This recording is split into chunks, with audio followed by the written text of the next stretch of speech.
Hi, this is Mike Ant, and this is the weekly teaching for Saturday, December the 26th. And I appreciate you listening. I'm glad you want to study the Bible. You don't need me to study the Bible, but I'm glad to try to help you and do everything I can to try to help you benefit from what I've learned from a lot of years of reading the Bible and what I wish I had known much sooner than I did. This week we completed Genesis and read the first 6 chapters of Exodus. And what I want to focus on in the review this week is where we are in terms of the story, because in these first few chapters of Exodus, we come up to real time in terms of Moses who wrote it. The first 5 books of the Bible, Genesis, Exodus, Leviticus, Numbers, and Deuteronomy, and by the way, they're called different names in the Hebrew Bible. They're called by the first few words of each book. So, but it's exactly the same books. These 5 books are called the Law of Moses. They're also called the Pentateuch. That's usually used in more scholarly books. Penta, that prefix coming from the same word we get pentagon, which is a 5-sided figure or building, like the Pentagon in Washington. And Pentateuch is five books: Genesis, Exodus, Leviticus, Numbers, and Deuteronomy. And as I said, it's called the Law of Moses. Another term for law is Torah. The Jews use the Hebrew word is Torah or Torah. And it's worth spending a minute just talking about that. If you say the Torah of Moses or the Torah of Moses, that gives a little bit different meaning or connotation to the term. When we think law, we think, okay, like a commandment, thou shalt not murder, or a law, like it's against the law to murder. But the word Torah, while that's part of it, is really a little bit fuller word than that. And it may be a more apt definition, single word definition for it would be teaching or instruction. In fact, sometimes that word shows up a lot in the Bible, in the Old Testament. And a lot of times it is translated as teaching or instruction or sometimes even direction. So the Torah of Moses or the Law of Moses means the teaching of Moses. And yes, commandments are part of it, but that's not all there is to it. There's knowledge, there's wisdom, there's understanding that God gives us through Moses. And so when you think of the Law of Moses, I want you to think more than just, okay, here's the stuff you're supposed to do. But it's an explanation, it's teaching, it's understanding about God and His ways.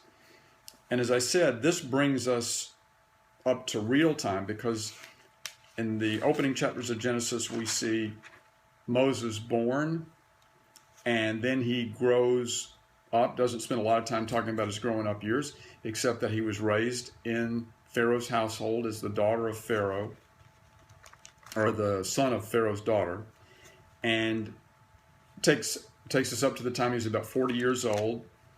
And then he, knowing his background, goes out and he sees a couple of Egyptian taking advantage of a Hebrew, and he defends the Hebrew and kills the Egyptian, and gets afraid he's going to get caught, so he covers him up. Then finds out later he is caught. Later on he sees a couple of Hebrews fighting. He tries to break them up, says, "Why are you guys fighting with each other?" And they said, "Well, you're not going to do to us what you did to that Egyptian, are you?" So he knew that he was in trouble, and he had to leave Egypt. He had to get out of Dodge, and he went out into the wilderness. So that's what we read about this week. Now I want to read a verse from the New Testament that I read to you before that gives some insight into that. And that's one of the things I want to do a lot as we read daily through the Bible and as I review weekly, is read to you what the New Testament has to say about the Old Testament. Because we really don't want to approach the Old Testament directly because it wasn't written to us directly. We're not ancient Jews. We're not ancient and we're not Jews. Or at least most of us aren't. Maybe you are. But even if you are Jewish, you're not ancient. And so when you read it directly, you reading it, it's hard to get the full benefit of what God wants for us today. The way to do it is to read it through the eyes of the New Testament.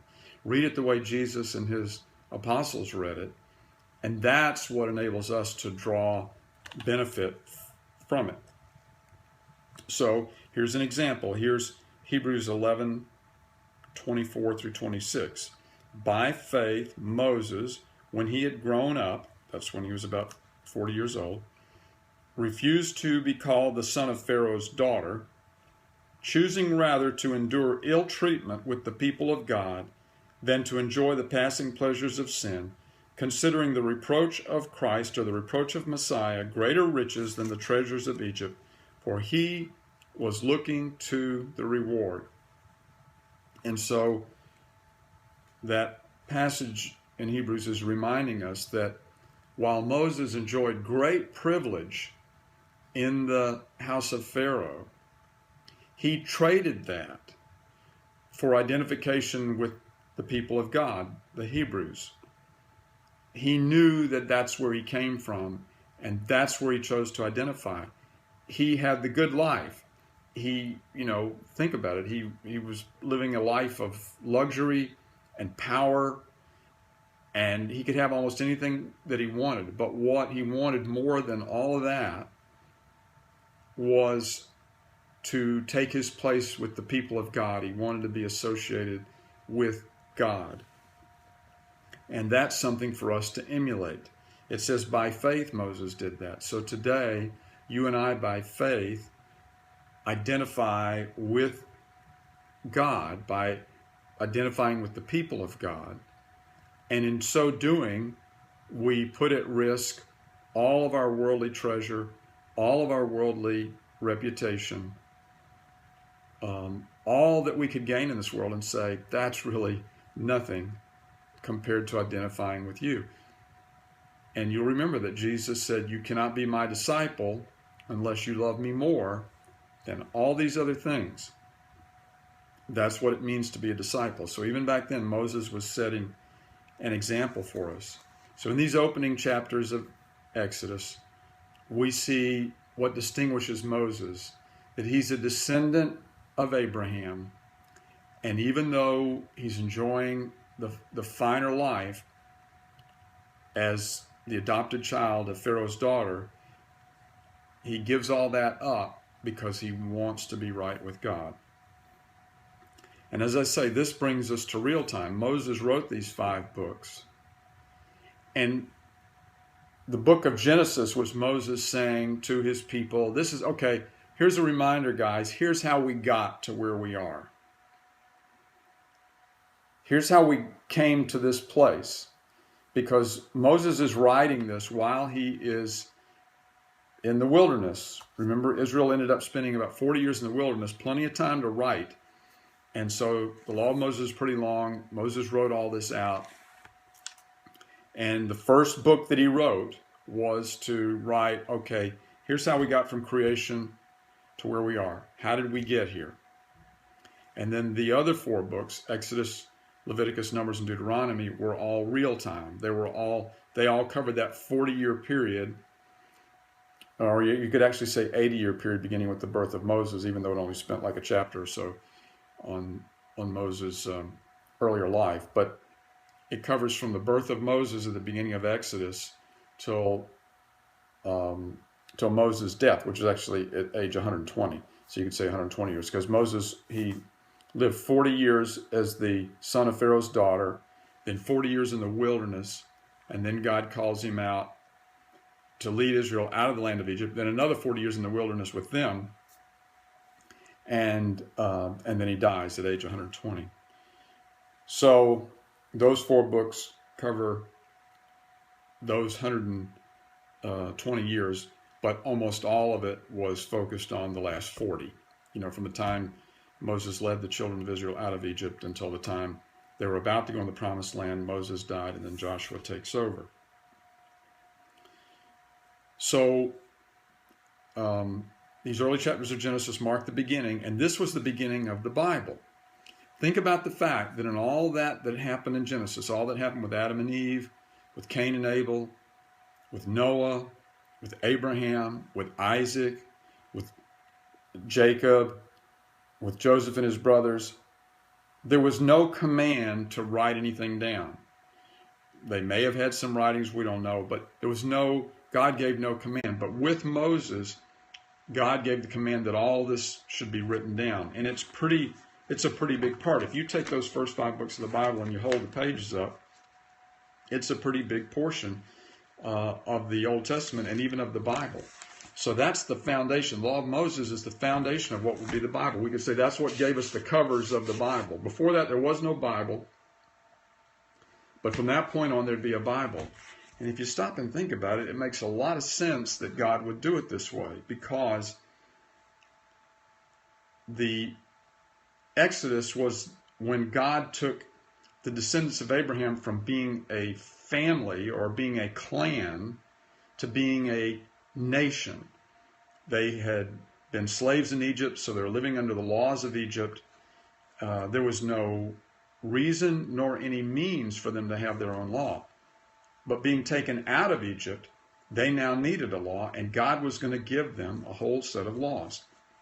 If he hadn't done that, they could have formed their own laws, and some of them might have been good and some of them might have been bad. Some of them might have been like Egypt's laws, some of them might have been different. But God wanted to establish the nation with its own set of laws and with the scriptures. Now, if you were God and you wanted to make sure that your word was written down and then those writings were preserved, what better way would there be to do that in the ancient world than to form a nation whose job it was to, among other things, take care of those writings? God had taken the 12 sons of Jacob, also named Israel. Each became a tribe, and God chose one of those tribes, the sons of Levi, called Levites, and made them priests to the rest of the kingdom. And part of that priestly responsibility was to take care of the scriptures, to write them, to copy them, to preserve them.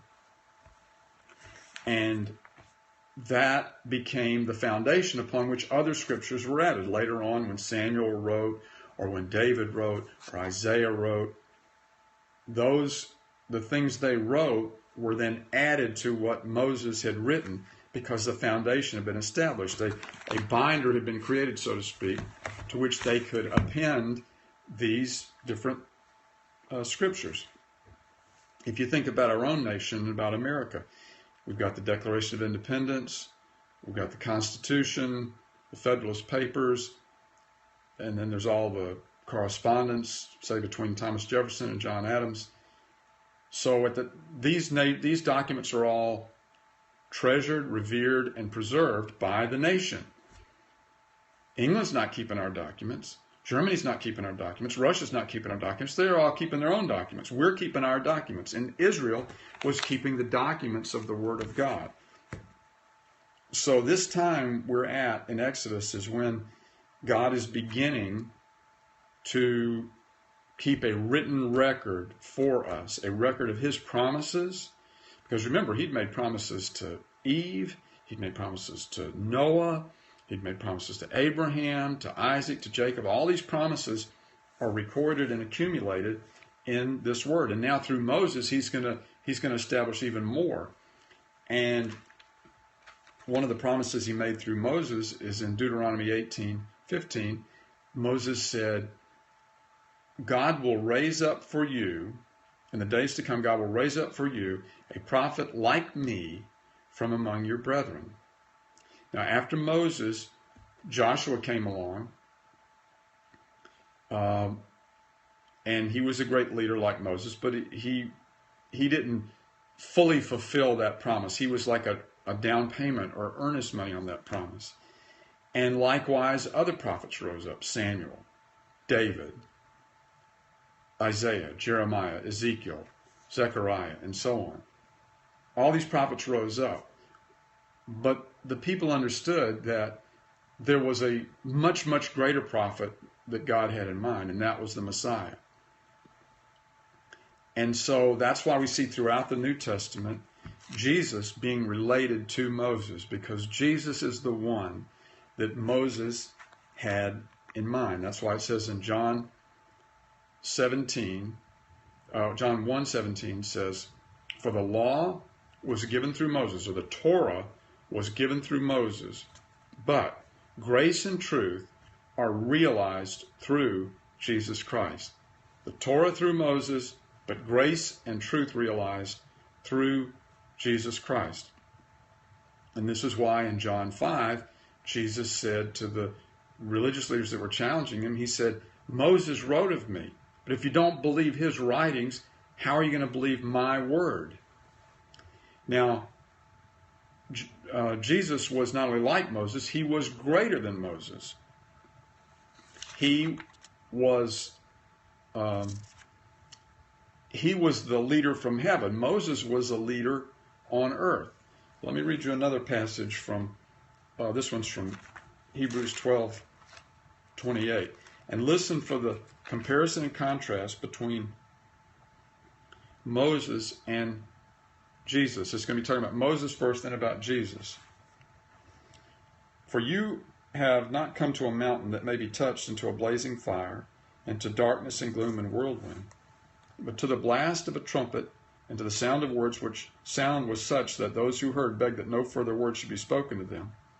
For they could not bear the command, if even a beast touches the mountain, it will be stoned. And so terrible was the sight that Moses said, I am full of fear and trembling." Okay, we're going to read about that scene when we get to Exodus 19 and 20. So he says, Paul is saying here in Hebrews, you did not come to this mountain on earth. But what did they come to? Verse 22, "But you have come to Mount Zion, and to the city of the living God, the heavenly Jerusalem, and to myriads of angels, to the general assembly and church of the firstborn, who are enrolled in heaven, and to God, the judge of all, and the spirits of righteous men made perfect, and to Jesus, the mediator of a new covenant, and to the sprinkled blood, which speaks better than the blood of Abel." And the passage goes on. But the contrast there is, Paul is saying in the letter to the Hebrews, look, if it made sense to pay attention to Moses, how much more sense it is to pay attention to Jesus, because he is the greater one, the one that is greater than Moses. Moses gave us a law from earth, but Jesus gives us a law from heaven. Just as it says in Isaiah 2, "In the last days, the mountain of the house of the Lord." Do you remember when I read to you about the mountain just now? "And the mountain of the house of the Lord will be established as the chief of mountains, and it will be raised above the hills, and all the nations will stream to it. And many peoples will come and say, Come, let us go up to the mountain of the Lord, to the house of the God of Jacob, that he may teach us concerning his ways, that we may walk in his laws. For the law will go forth from Zion, and the word of the Lord from Jerusalem." I hope you remember that I read you about Zion. The law will go forth from Zion. So the law from Moses came down from Mount Sinai on earth, but the law from Jesus comes from heaven, because remember, when he was raised from the dead, he ascended to the right hand of God the Father.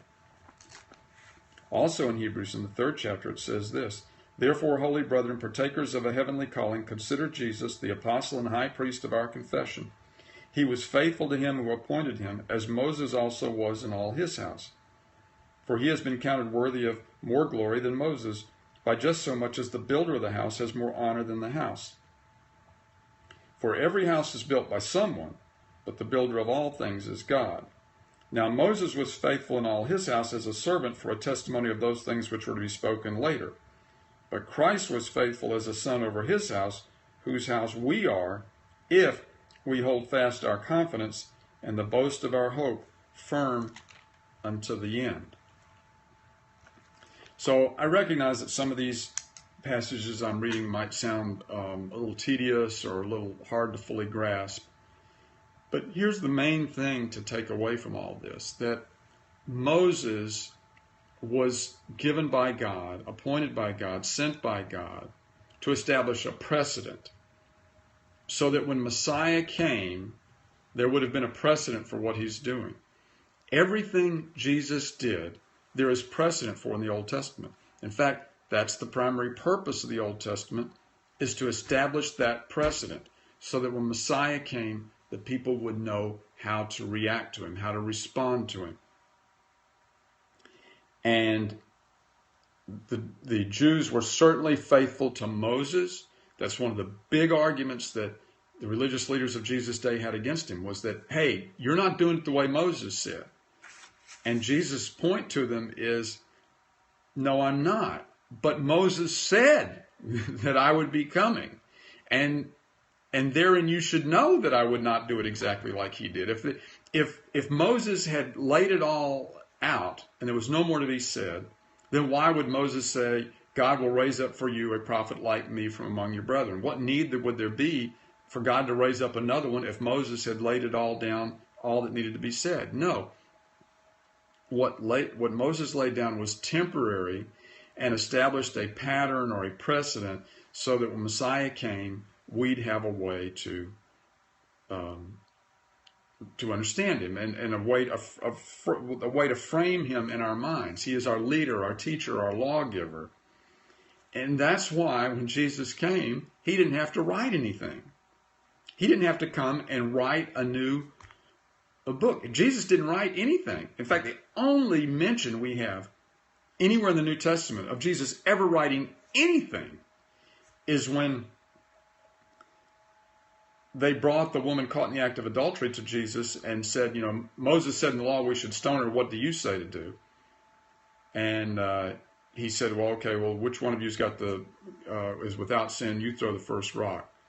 And, nobody would step up to that. And so when nobody did, Jesus said, well, there's nobody here to condemn you. I don't condemn you either.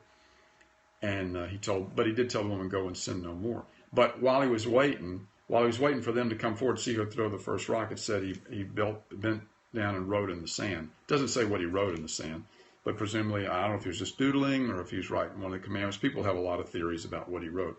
But that's it. That's it as far as Jesus writing. He wrote in the sand. So obviously that's not preserved. Well, why would Jesus not write? Because he was greater than Moses and because it had all already been written. That's why you don't see anything in the New Testament about there being a New Testament. It wasn't like once Jesus ascended into heaven, they all got in the room and said, okay, look, we've got to write all this down and get this in writing. No. Now, they eventually did get the things in writing, but if you've read the New Testament, you recognize that it's correspondence and things they wrote incidental to their ministry. It wasn't that it was not a publishing ministry, it was a preaching ministry. And think about how much that distinguishes, how much that differentiates Jesus from all so many other religious leaders. You've got Joseph Smith, the Mormons. He had to write his own book. The Book of Mormon says God gave it to him. Or Muhammad, he had to write the Quran. Or L. Ron Hubbard, he had to write Dianetics, which was the Church of Scientology. All these false prophets, the ones that are not really of God, they got to write their own Bible. But Jesus didn't have to write anything because it had all been written before he was born. All he had to come and do and say, hey, this is what that was talking about. What you see me doing here, you see the prophecy for it there? You see what I'm teaching you right now? There it is right there.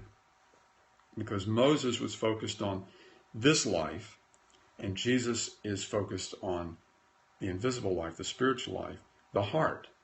Moses focused on outward activities, thou shalt not murder. Jesus focused on the heart. Don't even hate anybody. Don't hold a grudge. Don't be bitter. So that's what's similar about Moses and Jesus is that they're both leaders of the people of God.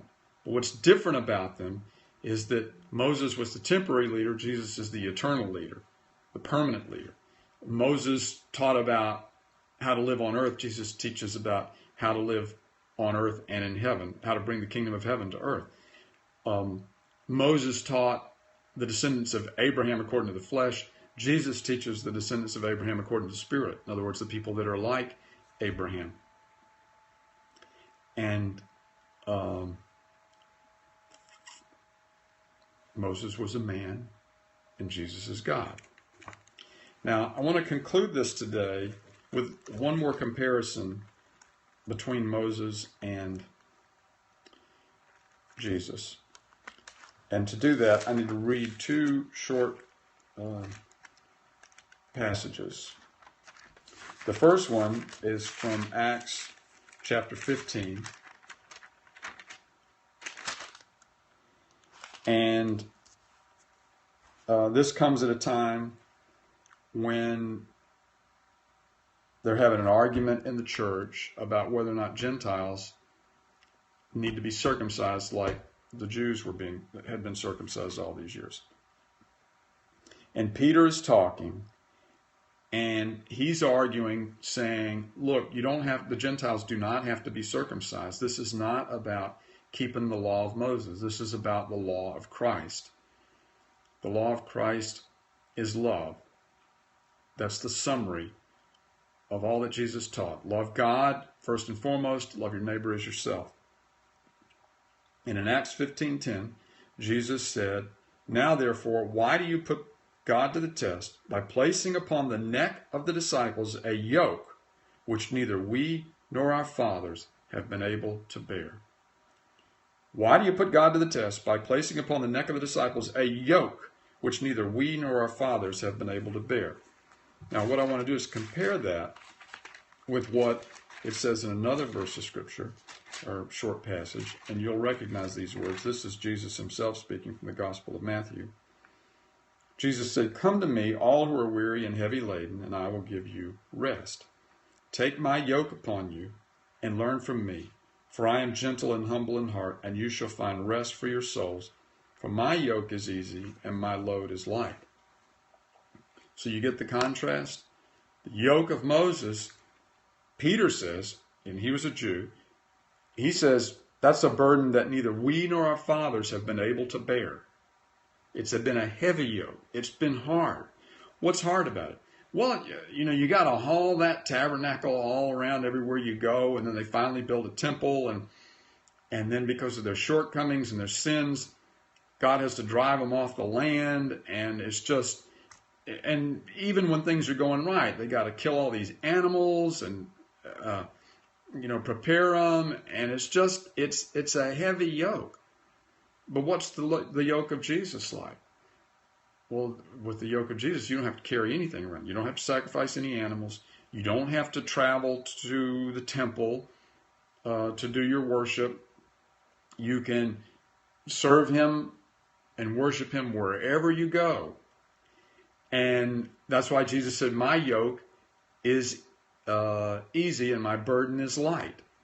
So that's the contrast is between the yoke of Moses, which the Jews had not been able to bear, and the yoke of Christ, which is easy and whose burden is light. So, summarize all that.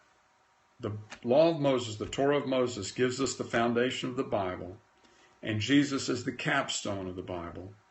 And Moses wrote all that he did. They give us precedent and context for the Messiah who would come. Jesus has come, and now we look back at the Old Testament through him. And we look at Moses as just one more way for God to teach us what he is like through Jesus. So let's you and I walk with the yoke of Jesus upon us, and let's carry that light yoke, and let's serve him everywhere we go today. Most of all, imitating him in everything that he thought, said, and did. God bless you.